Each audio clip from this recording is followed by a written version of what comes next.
Did you know you can build a triple layer scatter plot in Tableau? It's super easy. Let me show you. So here we are in Tableau, and this is so simple, but there are cases where we will do a basic scatter plot. Let's say a profit and quantity. Okay, like so. So you got all your points there. But then how do you add multiple ones? Because maybe you want to compare it with sales or sales forecast or discount and so on, right? So here's how you do it in Tableau. You start with your first one. So we go profit and quantity, let's say. Okay, so you got your standard one there. I'm going to add category into either the detail, the color, or the label, or even the shape. It's all going to do the same thing in that it's going to split it. So let's drop into color. So now you're going to see all three of them. I'm just going to make the size a bit bigger, right? Like so. I'm probably going to drop it into label as well. And I'm going to drop it into shape. Why not? Okay, so now we have 3 shapes.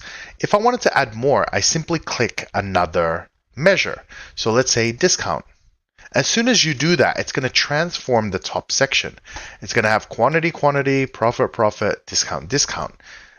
And then you're going to have this multiple layers. And actually, if you wanted to go one more, you totally could. Let's say I was going to bring in, which one's missing there? Is a profit, sales. If I double click it again, you can go 4 layers or more. So if you're someone who's read research papers before, you may see this kind of stuff, especially if you're into analytics or data or whatever. I used to see this a lot in engineering in the papers I used to read. It's super useful in a lot of cases. For times where you have this, where the values are kind of all squashed, a lot of the times all this space here is just empty. So you can convert the axis to not start at 0. Okay. So if I double click this, you just untick this one.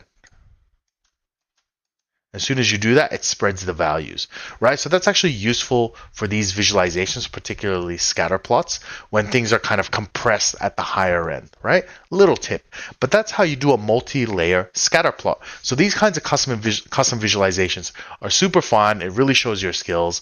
I have a lot of these that I teach on my website, Jellyman Education. There's a whole list of custom vizzes you can do that other people just have never seen before. So if you're trying to get a job or you're trying to impress your boss, or you're just trying to show your data in such a different way, check that out on my website. It's going to blow people's minds.